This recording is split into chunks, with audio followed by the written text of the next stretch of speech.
Para hacer democracia, se requiere estar bien informados. La Urna, programa del Instituto Electoral de Coahuila. Los temas democrático-electorales al alcance de la ciudadanía. Hola, ¿qué tal? Bienvenidos a su programa La Urna, producción del Instituto Electoral de Coahuila. Como siempre, les saludamos y le invitamos a que se quede con nosotros. Protagonistas de la vida democrática de Coahuila y de México en comunicación directa con usted. La entrevista. Muy buenas tardes a todos, todas y todes. Bienvenidos una vez más a su programa La Urna, programa de radio y televisión del Instituto Electoral de Coahuila. Y el día de hoy, pues estoy muy contento porque tenemos una invitada de lujo que ha luchado bastante por los derechos de los grupos minoritarios, de los grupos históricamente discriminados. Y bueno, hoy tenemos acompañándonos a Gloria Alcocer Olmos. Ella es licenciada en Ciencias de la Cultura por la Universidad del Claustro Sor Juana. Fue directora regional de la Red de Jóvenes Desarrollando Iberoamérica, fundadora y directora ejecutiva de la organización Fuerza Ciudadana, AC, desde 2005. Ha sido activista por los derechos cívico-políticos de las juventudes en México e Iberoamérica. Coordinó el Observatorio Ciudadano de Políticas Públicas para la Juventud y los Observatorios de Educación Cívica y Fomento al Voto Joven en sus ediciones de 2009, 2012, 2015 y 2018. Se desempeña como directora de la revista Voz y Voto, ha escrito diversos artículos en diarios impresos y digitales sobre temas como la observación electoral, la participación política de las juventudes, las mujeres, violencia política contra mujeres. Ha participado como ponente también en diversos temas que tienen que ver con educación cívica, participación ciudadana, observación electoral, violencia política en razón de género, y fue asesora técnica de instancias gubernamentales federales como el Instituto Mexicano de la Juventud y organismos internacionales como el Organismo Internacional de la Juventud para Iberoamérica. Fue asesora para el Programa de Naciones Unidas para el Desarrollo y para IDEA en Internacional Paraguay. Pues muchas gracias, Gloria. Gracias por acompañarnos en este programa, y el tema que queremos tratar contigo hoy tiene que ver justamente con la participación de grupos que han sido históricamente discriminados.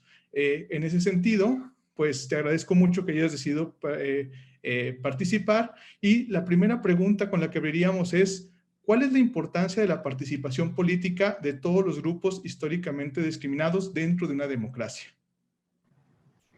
Pues primero que nada, consejero Oscar, muchísimas gracias por esta invitación, por este espacio a ti, al Instituto Electoral de Coahuila. Siempre para mí es un placer trabajar con ustedes. No es la primera vez y yo espero que no sea la última. Y dicho lo anterior, y sobre todo agradeciéndole a todas, a todos y a todes estar el día de hoy con nosotros y con nosotros. Creo que para mí lo importante de esta participación, lo que te podría comentar es justamente a quiénes estamos mirando y desde dónde estamos mirando para participar. Porque hasta hace unos años simplemente decíamos, pues que las personas participen. Luego ya nos fuimos un poco más sofisticados a decir que las mujeres, las jóvenes participen. Pero lo cierto es que hay una deuda con muchos grupos históricamente discriminados en los que no había sido promovida su participación de manera amplia. Más bien creo que se parecía más como entre el contentillo y la ideología de diferentes partidos políticos cuando hablamos sobre todo de la arena electoral. Y ahí es cuando empezamos a ver que si bien hay acciones afirmativas hasta hace muy poco tiempo, y aquí querría hacer un paréntesis, pensemos en estas acciones afirmativas en los grupos históricamente discriminados. Por ejemplo, aquí yo no metería la paridad, porque la paridad es un principio constitucional. Entonces ese, digamos, va aparte. Y digamos que las mujeres de grupo minoritario, pues somos la mitad de este país y de este mundo, entonces de minoritarias nada. Pero pensándolo en una idea que es, digamos, un concepto complejo a veces de entender, lo que se llama interseccionalidad. ¿Qué es lo que quiere decir? Que las personas no solamente tenemos algún tipo de discriminación por una sola razón. En este caso pongo mi propio ejemplo. Yo podría estar discriminada por ser mujer. Este sería un primer nivel de discriminación. Pero si aparte soy una mujer con discapacidad, habría una doble discriminación. O si soy una mujer perteneciente al colectivo LGBTIQ+, y particularmente a las personas trans y particularmente a las mujeres trans, pues tendría otros niveles mucho más profundos de discriminación. Y cuando empezamos a mirar este tipo de cuestiones y este tipo de análisis, es cuando nos damos cuenta que es importante promover la participación política de los grupos históricamente discriminados por una cuestión de inclusión. Ahora, hay todo un debate que yo creo que vamos a ir teniendo en este espacio, aunque estoy segura, Oscar, Daniel y yo, que vamos a estar de acuerdo, pero bueno, a lo mejor hacia afuera no, en el cómo involucrarles, desde dónde involucrarles, a quién, porque lo que sí es cierto es que no es lo mismo involucrar personas jóvenes, y diría yo, por ejemplo, personas jóvenes en Ciudad de México que en Coahuila, y no es lo mismo en Coahuila hacerlo en Piedras Negras que en Saltillo. Entonces ahí vemos que no solamente es una cuestión de identidad o de trayectoria de vida, también tiene que ver hasta con una cuestión geopolítica, tiene que ver con muchos aspectos que nos van haciendo este análisis de lo que ha sido falta y de lo que ha pasado en cuanto a esta representación históricamente, digamos, dentro de los espacios y de toma de decisión. Gracias, gracias. Pues es muy interesante esta parte que tú mencionas y te preguntaría entonces, justo con este tema que acabas de comentar, las acciones afirmativas, ¿tú crees que es importante visibilizar a través de acciones afirmativas a estos grupos históricamente discriminados? Y quisiera referirme a uno específico, por ejemplo, el grupo que también mencionabas de la comunidad LGBTIQ+. Me parece que no es solamente importante, sino es necesario y prácticamente obligado. Ahora, hay que poner las cosas en su justa dimensión, y aquí me encanta una reflexión que últimamente hemos hecho desde tanto la revista Voz y Voto como desde Fuerza Ciudadana. Y es con esto quiero ser muy clara, no es ni una apología a los partidos, ni mucho menos. Pero a ver, vamos a pensar en esta importancia de visibilizar, por ejemplo, en la arena electoral, ¿no? En candidaturas a las personas históricamente, digamos, discriminadas, particularmente a los colectivos LGBTIQ. Y aquí yo les pondría a lo mejor en mi maña de también hacer entrevistas, a veces volteo la entrevista y acabo yo entrevistando a quien me está entrevistando a mí, pero les pongo esta reflexión en la mesa. ¿Es importante? Sí. ¿Es necesario? Absolutamente. ¿Es una obligación? Por supuesto. ¿Pero de quién es? ¿Dónde está? Y, por ejemplo, lo que observamos en el proceso federal electoral pasado, que fueron estas acciones afirmativas en la Cámara de Diputadas y Diputados, y ahora diputadas, porque tenemos dos mujeres trans, una de ellas que pide ser identificada desde más la parte no binaria, pero lo que tendríamos que empezar a pensar es ¿a quién le toca? ¿Dónde están estas personas y quién las promueve? Y una de las acciones, por ejemplo, en el caso de la población LGBTIQ, a mí me llamaba mucho la atención, porque había un partido que perdió el registro, el Partido Encuentro Social, que era un partido abiertamente conservador y era un partido que promovía a la familia desde esta idea sumamente, para mí incluso peligrosa en cuanto a derechos. Pero bueno, eso lo puedo pensar yo. Pero había mucha gente que decidía reconocer a ese partido y reconocerse dentro de esa ideología. Este partido no salió de la nada, este partido sale por un proceso en el Instituto Nacional Electoral, en el que entregan sus estatutos, en el que es claro desde dónde vienen. Y después les dicen, ¿qué crees? Que ahora te ves obligado a proponer personas de la comunidad LGBTIQ. Y el partido dice, oye, pero si tú sabías que yo no lo hacía, ¿por qué ahora me obligas? Aquí a donde voy es que yo no soy partidaria de obligar. Creo que primero hay que educar y creo que primero hay que encontrar otros caminos, porque si no se puede volver hasta contraproducente. Esto no quiere decir que, digamos, no sea el camino, pero habrá otros partidos o otros espacios que sí reconozcan esta participación política y esta ideología en cuanto a diferentes, no me refiero a la ideología en cuanto a la parte LGBTIQ, eso lo quiero dejar muy claro, pero sí en cuanto a qué valores identifican, qué causas son las que les mueven.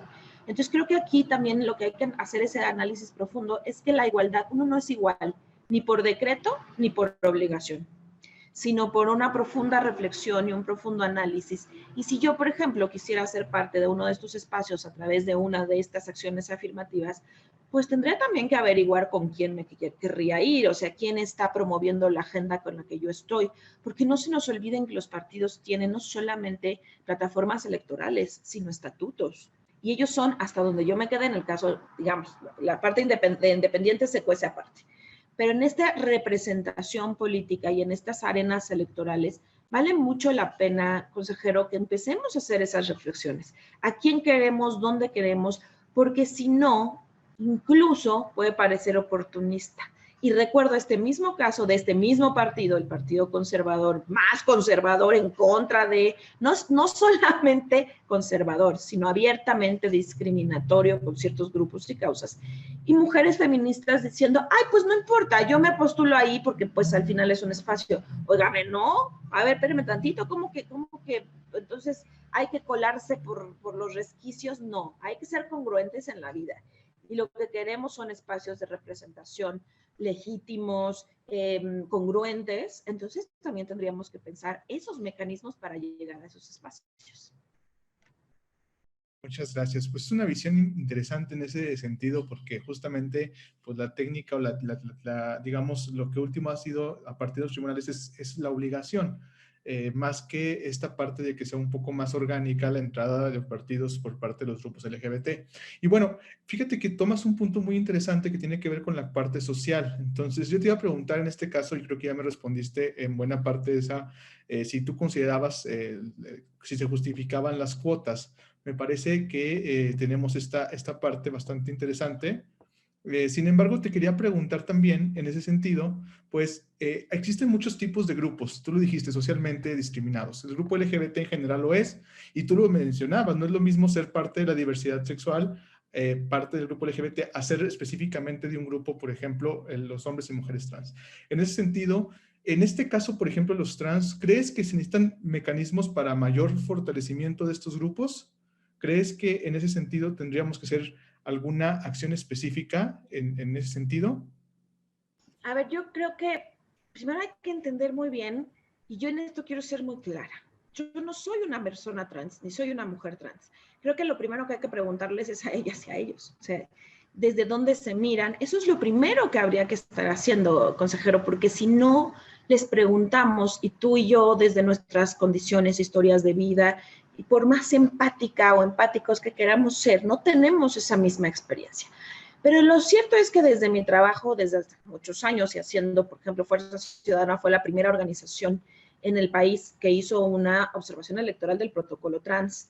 Fuimos la primera organización a través de Espacio Progresista con Aurelien Guilabert, que ellos fueron los que coordinaron esta parte de nuestro observatorio, que acreditamos a una mujer trans, ¿no?, como observadora. Entonces, una de las cosas que aprendimos tanto con Daniela, pero que también hemos aprendido de personas fantásticas como una Jessica Mariano, una Rebeca Garza, una Amaranta Gómez Regalado, es que nosotras podemos ser aliadas, pero quienes marcan esa pauta son ellas. Pero también lo que hemos visto es que cuando se hacen las cuotas o las acciones afirmativas para personas LGBTIQ+, incluso son ellas, o sea, digamos, las personas trans, las que dentro de esos colectivos o de esas diversidades son las menos favorecidas. Y si nos ponemos a pensar, estimado consejero, que una mujer trans en nuestro país tiene un promedio de vida de 35 años, pues yo no sé si este sea el caso de las mujeres lesbianas o el caso de los hombres gays. Digamos, de la bisexualidad, pues yo ahí tengo mis dudas, ¿verdad? Porque no sé qué tanto los derechos políticos de una persona bisexual se vean afectados, como sí lo puede pasar con una persona trans. Creo que también ahí hay que tomar una justa dimensión y decir algo que está pasando y que lo tenemos que decir y reconocer, porque si no lo nombramos no se mejora y no se cambia. Y es que la propia acción afirmativa, en este caso, me especifico mucho, sobre todo en indígena y en personas indígenas y en personas de la diversidad, particularmente las mujeres trans, porque fíjense qué curioso, con los hombres trans no pasa, pero con las mujeres trans sí. O sea que una vez más, lo que les decía, vamos viendo estas interseccionalidades y cómo no es lo mismo ser hombre trans que ser mujer trans y entrar a estas arenas. ¿Se está haciendo trampa? Sí, sí lo han intentado, pero esto no es nuevo. Ya lo hicieron en Oaxaca con personas mushes. Entonces, lo que hay que ir detectando y afinando es ese tiro de precisión en el que las personas tengan este derecho, si así digamos, si así lo solicitan. No se nos olvide que tenemos una ley contra la discriminación y esa sirve para este tipo de casos. O sea, no es que las personas de la diversidad estén absolutamente desamparadas, por supuesto que no. Están amparadas por las leyes de no discriminación, de las leyes libres de una vida libre de violencia. O sea, hay marcos normativos que les incluyen, que están, pero que muchas veces ese acceso a esa protección de derechos, en el caso de las personas trans y particularmente de las mujeres trans, es más complicado y lo estamos mirando. No me voy a adelantar porque sé que a lo mejor vamos a tocar un poco más a profundidad ese tema, pero eso incluso ha suscitado, ahí sí me vuelvo a regresar a paridad. Cuando estamos hablando de temas de paridad y hablamos de la inclusión de mujeres trans, pues yo es que en mi caso, o sea, no tengo una duda, me parece que es algo obvio que las mujeres trans tienen que ser parte de esta paridad. Pero es sorprendente que no para todo el mundo es tan obvio. Y no solo no es tan obvio, sino se ha desatado una ola agresiva de mensajes de odio, de discriminación contra este grupo. Y lo más lamentable, y lo digo como mujer feminista interseccional, y desde ahí asumo y me hago responsable de cada una de mis palabras, es que esto ha pasado y ha sucedido desde espacios que se dicen ser feministas radicales, y como bien lo dice Dalia de la Cerda en un espléndido artículo, ¿hay mujeres feministas antiderechos? Sí las hay y las estamos empezando a ver proliferar de manera peligrosa en los discursos y en los espacios y en las arenas políticas, y que tiene que ver con una defensa de derechos. Yo no tengo que ser la causa para defenderla, pero si soy defensora de derechos humanos, por supuesto que me interpela. Muchísimas gracias, pues justamente esta parte es bastante fuerte, pero es cierto, pasa. En este momento yo voy a hacer vamos a hacer una pausa y continuamos en este programa La Urna, programa de radio y televisión del Instituto Electoral de Coahuila.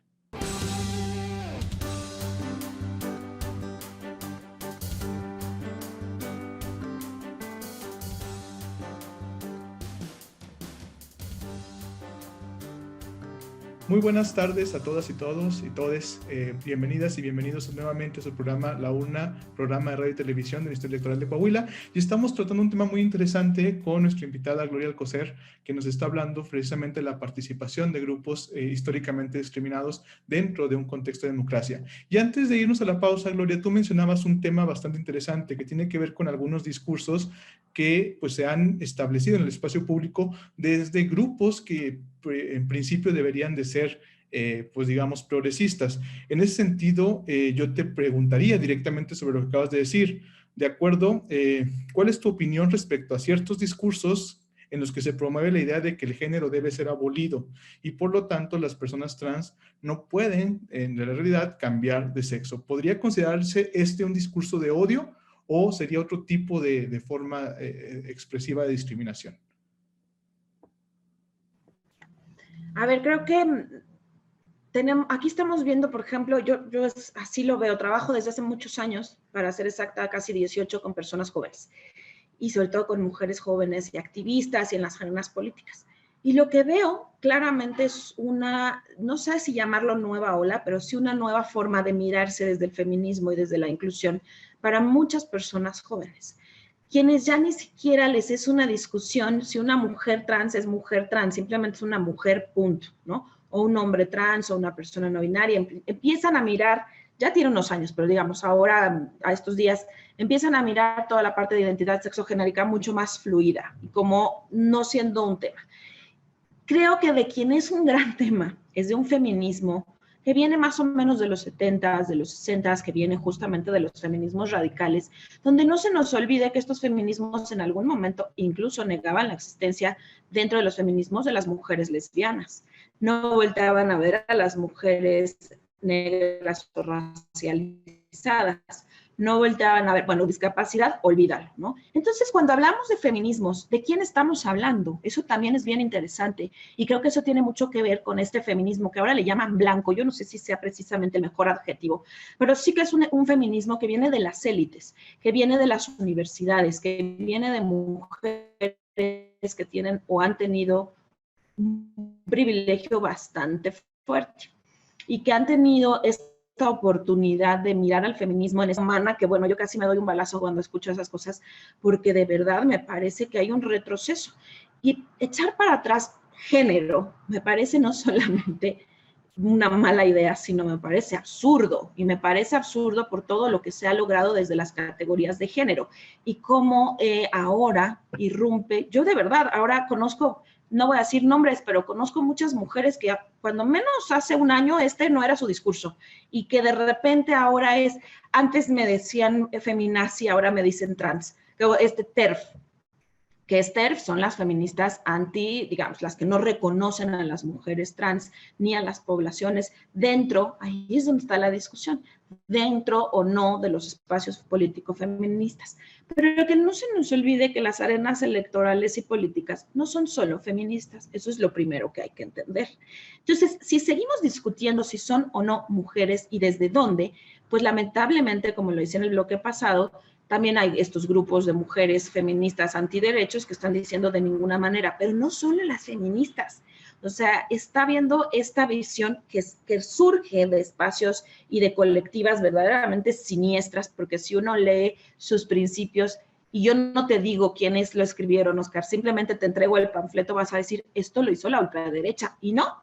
Resulta que se llaman brujas del mar, o se llaman, tenemos otros datos, ya dije nombres, pues ni modo, ¿verdad? También hay que mencionarlos. Pero lo que es importante entender es que la libertad de expresión, que es desde donde se amparan, tiene un límite, que son los derechos humanos de las otras personas. Y si no me creen, vean las campañas de Naciones Unidas sobre los discursos de odio y cómo los discursos de odio y de discriminación no se quedan solo en las redes sociodigitales, saltan al mundo real en un país en el que tenemos unos índices de crímenes de odio brutales. Entonces, aquí es donde hay que empezar a pensar. Si a mí me preguntan, ¿son discursos de odio? Por supuesto. Es como si yo en este momento, tú y yo hacemos una mesa de análisis en la urna para ver si nuestra compañera Laura, cisgénero, heterosexual, es mujer o no y tiene derecho o no a existir. Así de ridículo y absurdo suena, pues así lo es. Entonces, recuerdo mucho un espacio en una mesa, justamente cuestiones electorales, que me decían, bueno, Gloria, una consejera electoral, me preguntaba, ¿y cómo sé que es una mujer? ¿Cómo sé que una mujer trans realmente es una mujer? Y mi respuesta fue, a ver, tú demuéstrame que eres mujer. Y su cara fue de mucho impacto, ¿no? Le decía, bueno, justamente así de agresivo es preguntar o no. Entonces, el meollo creo que de aquí, de este asunto, consejero, es efectivamente, hay discursos de discriminación, de odio, hay que ver hasta dónde, porque pues hay quienes son más cuidadosas y cuidadosos, pero digamos, aquí se refiere más hacia las mujeres heterosexuales y cisgénero sobre todo, ¿no? Y en esta idea de decir, bueno, no son, su agenda no es la de las mujeres, ¿y quién nos creemos nosotras para definir una agenda de una colectividad? En verdad, yo me niego a ser esa cadenera feminista que dice tú sí, tú no. Me niego a ser esa persona que por sus prejuicios y por su ignorancia, porque muchas veces si uno lee y escucha los argumentos son profundamente de una ignorancia espectacular y hasta espanta, ¿no? Porque son de verdad estos argumentos biologicistas y entonces todas nacimos mujeres.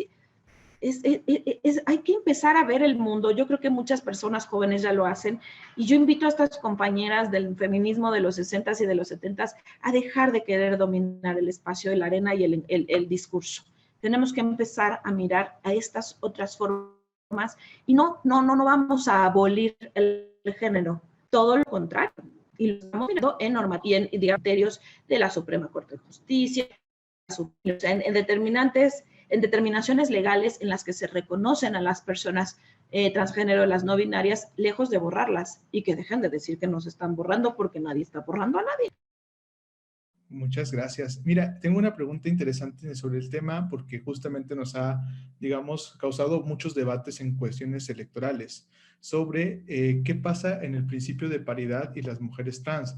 ¿Las mujeres trans podrían ser incluidas para este principio de paridad? ¿Cuál sería tu opinión en este tema, por ejemplo?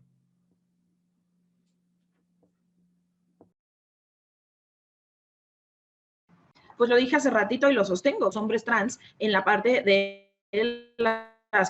digamos, del porcentaje de los hombres. Aquí hay un tema en medio que es las personas no binarias y que ya hubo un primer criterio de la Sala Superior, si mal no recuerdo, en el decir que las personas no binarias se irían a la cuota de hombres, al espacio de los hombres. Y sobre todo porque pues nunca falta el oportunista, y ahí sí hay que también aceptarlo, que de la noche a la mañana se vuelve no binario simplemente para darle la vuelta a un espacio y decir, bueno, pues si le tocaba a una mujer, pues que mejor que le toque a un no binario. No, y hacer eso justamente provoca un rechazo a este tipo de acciones. ¿Por qué? Porque es lo que te decía hace rato, o sea, si tú no actúas desde la congruencia y desde una congruencia en la que no, o sea, aquí es súper difícil y a mí me tocó ver un caso muy, muy cercano en ese tema, muy cercano, y en el que las compañeras trans me decían, mira, Gloria, es que meternos en la autoadscripción de un día al otro es muy complicado para nosotras, ¿no? Y lo entiendo, pero también hay que reconocer que hay personas que en verdad son muy oportunistas y que no solo están en las arenas de los partidos políticos, están en muchas otras.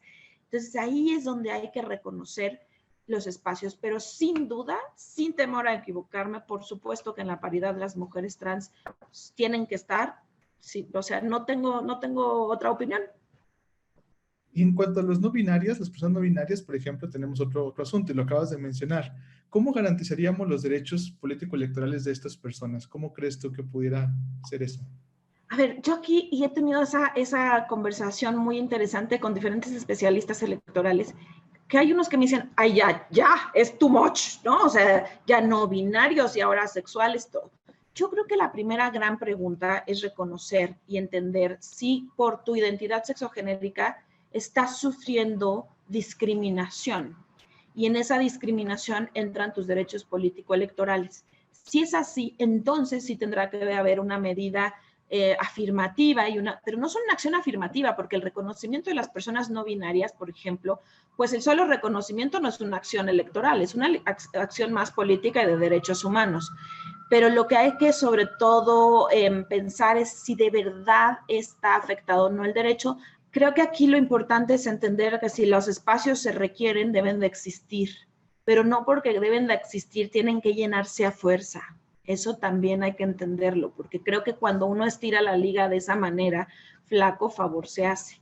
Y no quiero con esto decir, me acuerdo cuando empezaban las cuotas y los partidos decían, no hay mujeres, todo un grupo de mujeres encabezados por Clara Scherer y Silvia Hernández dijeron, no hay, y sacaron creo que una lista por varios periódicos de circulación nacional con 1000 nombres diciendo, aquí están todas estas. Nada menos hoy escuchaba a Javier Solórzano en la mañana hablando en los foros de reforma electoral diciendo, por cierto, nos estamos dando cuenta que casi no hay mujeres. Bueno, imagínate si apenas se dan cuenta que casi no hay mujeres, que somos la mitad del mundo, ¿qué pasa con estas poblaciones?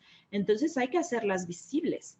Y repito, bajo los ritmos y las pautas que estas personas nos marquen, no nuestro mundo cisgénero y heterosexual lo diga. Eso es lo que te podría decir.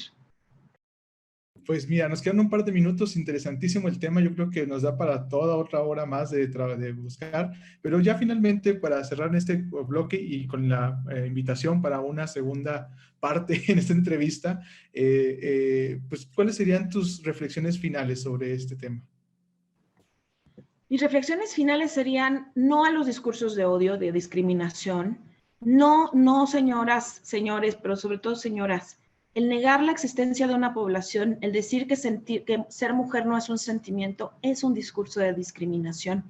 Y ojalá entiendan eso y ojalá entiendan que en un país como este, con la cantidad de discursos de odio y de crímenes de odio, empiezan a reflexionar qué es lo que está sucediendo y que no podemos seguir restando, que nadie borra a nadie y que la existencia y el reconocimiento de identidades más allá de las mujeres o los hombres no solamente son una deuda, sino es algo necesario, algo que enriquece la democracia y que en espacios donde se delibera y se trabaja desde la democracia no puede haber cabida a discursos de odio, de discriminación y nadie en este momento ni anteriormente busca borrar a las mujeres.